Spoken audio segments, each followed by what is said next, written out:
Hello, Rick here, with a review of Star Trek Picard Episode 7, Nepenthe.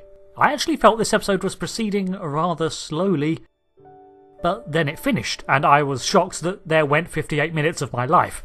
Yeah, it was a slower paced episode, but I enjoyed every second of it. The highlights, of course, being those scenes set on Nepenthe. The planet itself has rejuvenating properties in the soil that worked on most organic life, it seems, hence the name being Nepenthe, a Greek medicine of myth, although that mythical one was supposed to cure sadness by making you forget it. I guess with Soji learning of her faked past, memory and trust were key themes of this. All of the scenes with Riker and Troi felt like a family gathering to me as a long-time Trek fan, and from Picard's point of view there is a warmth to it that feels like a safe harbour before the storm. They are very much Picard's family, and as a legacy of Data, could be Soji's too if she wanted. I loved the Riker's old house, the fact that it was laced with current defences including perimeter scans and deployable shields, and the humble Federation citizen life that they lead. This sort of setup is closer to the Federation ideal than what we've been exposed to so far, although there is the undertones of sadness from the loss of their first son, Thaddeus Riker, named after one of Will's ancestors. Seems the kid was a budding linguist, but then the ban on synthetic life also covered some positronic research that was being used to synthesize cures to a silicon virus. As a result, Thad passed away. Kestra too is named after Troi's sister that passed as a kid. Troi gets her moment with Soji, which is just as well, the girl needs it, and we learn that she cannot be read by betazoids. The minute Troi sent her daughter away on some errand, I recognised that look and smiled as she put on her counsellor's hat. In fact, I grinned and gave warm laughs a lot throughout this episode. Like when Riker was so happy to see Picard, he got flour all over him and neither one noticed. Picard comes off as rather unaware of the trauma that Soji is going through, letting slip too early that she is an android and even mocking the idea that the Riker setup is all faked. A little blind of him, but looking back on the series, Picard usually turns to Counsellor Troi for these sorts of things, and by the time of the dinner table, Picard is channeling his old captain self once again. Kestra's curiosity about Soji too served to anchor her, as Soji's world is flipped, the two having both lost siblings, and Kestra full of stories from Riker about the heroics of Lieutenant Commander Data. Hopefully as Soji rediscovers herself, she'll reform into someone like the person Kestra sees. In an all too intentional way, Riker also acts as an audience proxy, and in particular, someone familiar with TNG, as he, Picard, privately criticise the motley crew and high levels of drama, as well as the emotional baggage that the La Sirena group are dragging around. I appreciate the series' self-awareness here.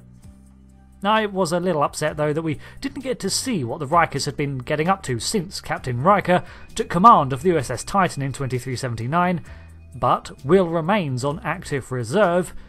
Well, maybe his time in the captain's chair isn't over yet. Back on the cube front, we have Elnor and Hugh trying to evade the Zadvash and Tal Shiar with limited success, and Hugh concocts a plan on his reawakened Borg info to do something with the artifact and turn it on the Romulans. However, Sexy Evil here foils that when she kills Hugh, which, yes, I was disappointed with, but I don't feel that Hugh was done a dirty like Icheb was. At least he got to be Hugh again.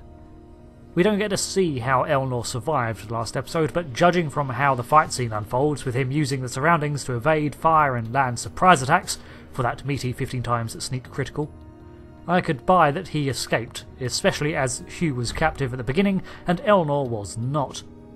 Of course, it all ends with the hope that Elnor can use 7 of 9 to fulfill Hugh's plan. There's a lot of ifs and maybes that are going to have to be convincingly overcome for this to work out. Can the Fenris Rangers get past the Romulan defences? Can 7 find Elnor? Will Elnor be able to evade capture long enough to meet up with her, and will 7's dormant Borg memories be triggered just as Picard's were? We'll have to see. I appreciate too the time it took to allude to the delicate balance between the Federation and the Romulan Free State. It seems that neither side is willing to risk a diplomatic incident, but the Tal Shiar have always operated in the dark, often to even its own government. I'm curious though if the organisation by now is completely rogue, consumed by this Zhat-Vash element, or on some level still works for the Romulan Senate? Empress? Also, where did Elnor get that Ranger's beacon? And finally, on the La Sirena, Agnes is having doubts after her betrayal as she tries to prevent the crew from following Picard, without admitting she's being tracked. This compounded even more so when Rios assumes that Raffi is a leak or an unwitting spy and confides in Jurati. I'll give these scenes a plus point for the guilt-ridden performance, to the point where Agnes assumes that a neurotoxin is the best way to eliminate the tracker, which works. So I'm going to assume that the tracker is linked to her nervous system or something, and not just battery powered? That could have used a little more clarification. I also thought that they'd addressed the EMH issue when one failed to activate on Raffi's request, but then the EMH appeared in the medbay. So hopefully now it all comes clear. So the big gripe I have is that this big secret that the Zhat-Vash guard seems to be that AI will destroy the galaxy in the future, so time travel. And I'm disappointed. Organics versus the machine, it's been done before. A lot. Terminator, Battlestar Galactica, Orville, Mass Effect, Doctor Who literally days ago, and even Smeg and Red Dwarf has all done this storyline. I expect Star Trek to do better than just play along with established tropes, and unless they're going to be bringing something new to the table with the way they tell it, I remain unconvinced of the strength of this worn narrative scaffolding that's been used in so many science fiction universes. Point being, I'm tired of, oh no, robots are evil. Evil robots are boring and a dime a dozen. God, I'm empathising with the Master from Doctor Who. So, onto a lore section, and I think my rant at the end there has uncovered some ideas that I'm going to follow on. The Federation's history with AI. Well, actually I'm probably going to do a whole video on that topic as it's pretty expansive, but we can look at the basics. Starfleet has long experimented with the creation of artificial life. In fact, to operate a complex starship, one needs a powerful computer to process its myriad of functions. Such computer cores span several decks and were isolinear based. While not sentient, they would develop patterns and could accept vast quantities of information. However, all their programming was regulated and never truly self-aware, never sentient. In fact, in the TNG episode Emergence, they become concerned that the ship was developing sentience, crossing that elusive line between simulated life and the real. Spoilers, it wasn't, but it goes to show how close those lines have blurred at times. Of course, one of Picard's foundational episodes is Data's trial to decide if he has rights, but this case was solely for Data at the time, although setting precedents throughout the Federation. It was this field of work that Maddox continued to work in, trying to recreate Soong's methods and failing for years. But what exactly set Data aside from other robotic lifeforms created by the UFP? Was it his decision-making powers? A computer can be taught to prioritise, and a computer can even make mistakes. Awareness of self and preservation. Data raises this point to argue that the Exocomp repair tools are sentient, and the crew of the Enterprise decide that a handful of replicating nanobots were sentient after Wesley Crusher accidentally reprogrammed them and they got into the ship's computer core. In Star Trek Discovery, there's a whole season dedicated to a rogue AI called Control, which started as an adaptive threat assessment system and clearly could learn, evolve, plan, and replicate, but it didn't consider itself alive. But then it's questioning its own existence and therefore self-aware.